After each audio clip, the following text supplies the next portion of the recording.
It is good for our cause to have a periodic meeting of this kind to examine our position in the great struggle to rid Africa completely.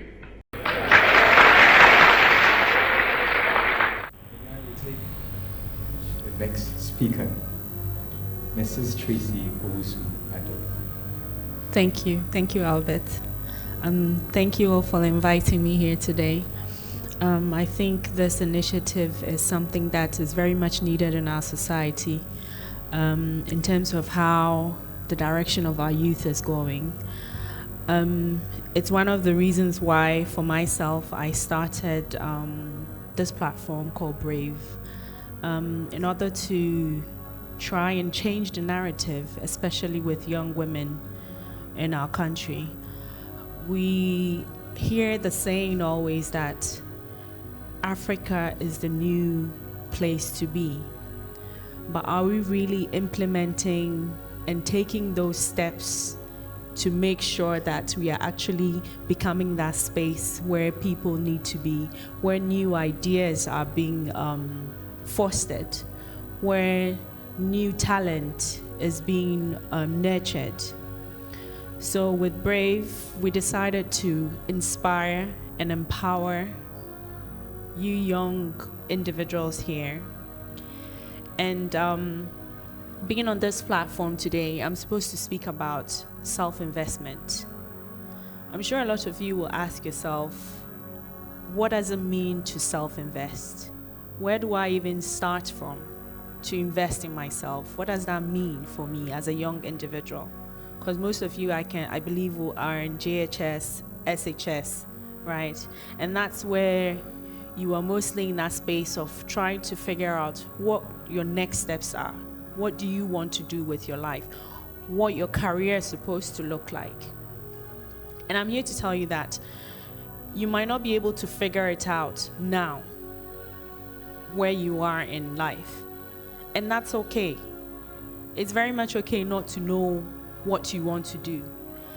But you always have to make sure that you are grabbing the opportunities that come your way to grow yourself, to grow your intellect. You're also very much what you read, what you feed your soul. If you are someone who is always thinking or looking at negative stuff or consuming gossip, obviously your spirit, your intellect will reflect that. So making sure that you are consuming good content that is going to grow your intellect, that is going to grow you as a person, that when you're in a space, when you're interacting with people, you are able to come across as someone who is worldly, who at least has knowledge of what's going on in the world. I think will be able to open new doors for you. So today, what I'll just do is I'll give you three things, 3 parts or 3 steps on how to achieve self-investment. The first one is self-analysis. What does self-analysis mean? Do you know who you are? Self-analysis is when you take a deep look at yourself. You are introspective and seeing, okay, what is my circle of influence? If you are you usually hang out with friends who play football or who are interested in sports, obviously that means that the next 3, 4, 5 years, you are probably going to be influenced by being in that sort of circle. It's the same way when most of the people in your circle of influence are in entertainment or in politics. You're very much a reflection of the people that you hang out with. So choosing carefully your friends, people that will mentor you, it's very important.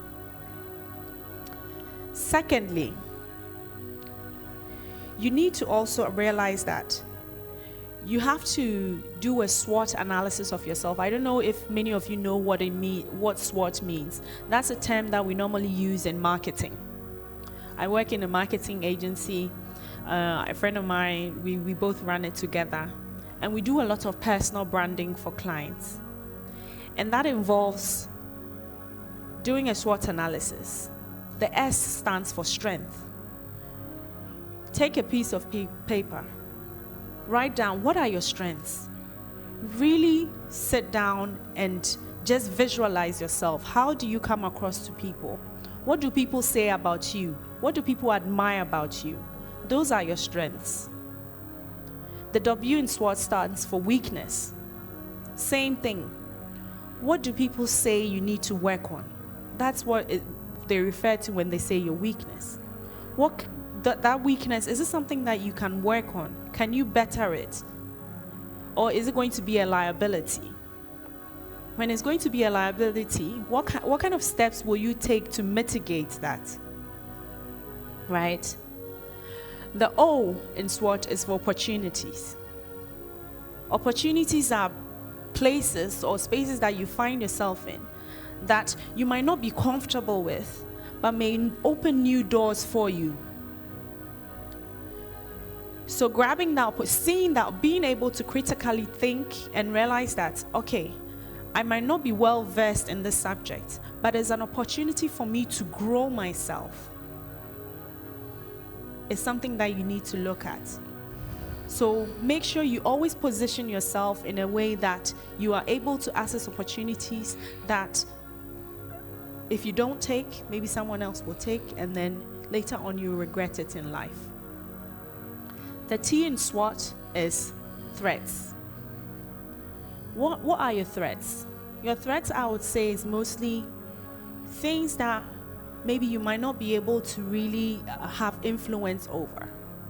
But there are also threats that you have influence over. As I spoke earlier, your circle of influence.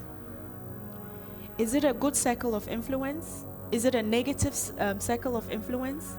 As Doctor mentioned, is it someone who is going to influence you to smoke? Is it someone who is going to influence you to drink?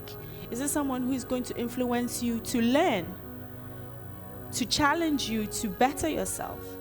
Those are the things that you need to look at when you're looking at your threats, right?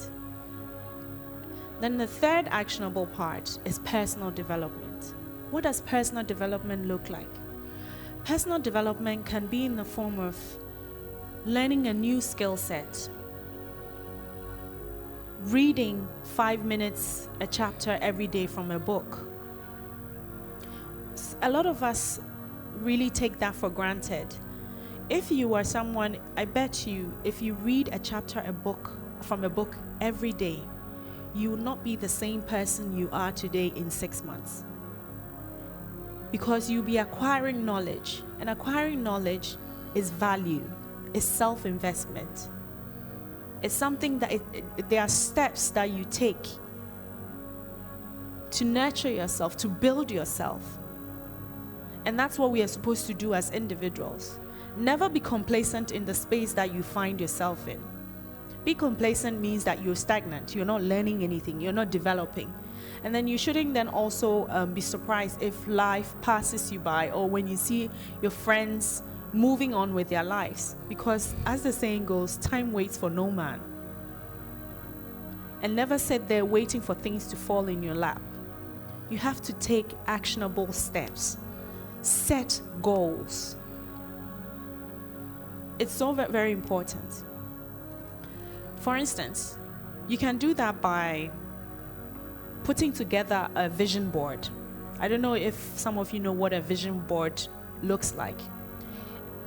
Usually at the end of the year, for myself, I will look at all the things that I've done over the year. The good, the bad, and the neutral stuff. But then I'll say, okay, moving into, say, 2022, what do I want to achieve in 2022?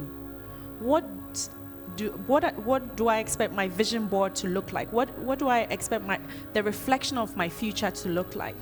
And having a vision board and looking at it, you can put it on your mirror or on your closet, your wardrobe. You wake up every day, look at it, and it's a reminder of where you want to be in the future. So a vision board is the easiest way to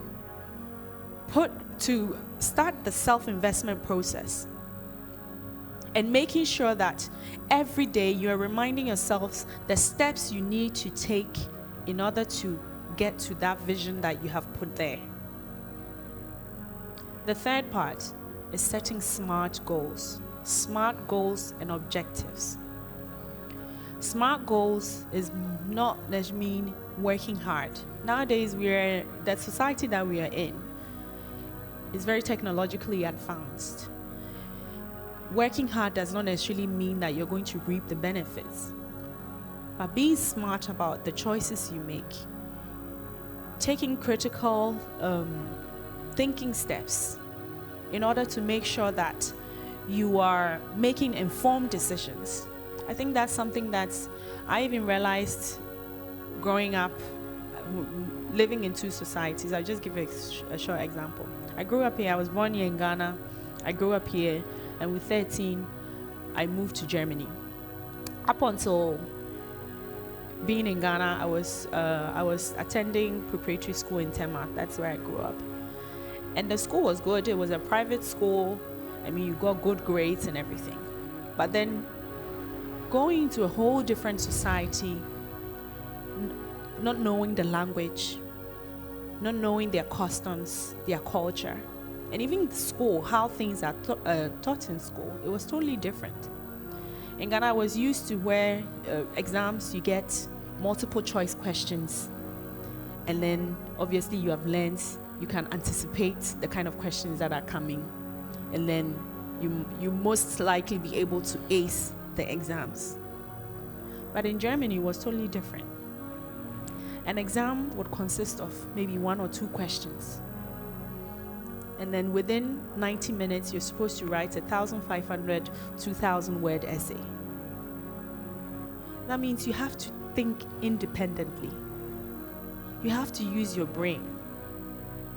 You have to know how to decipher information. And that's the only way you can really grow and develop that independent thinking. That's really necessary in your career, being able to interact with people on a very equal level. So I would urge you, if you are setting goals, set smart goals. Learn, read.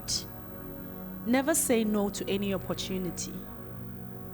Because the experiences that you have now, you realize that at some point in your professional career, all those experiences will come together. I always say things don't happen things don't just happen for a reason. Like, there's a reason to everything that happens. Us being here, there's a reason for that. I'm sure that weeks from now, I'll be sitting somewhere and then I'll be referring to this conversation that we're having now. So when you see situations as they are, even if in that moment it might be negative, know that it will turn out to be a positive experience sometime down the line, right? So I think for me, that's my submission. Thank you very much. Having spoken on the subject, that's really, really powerful.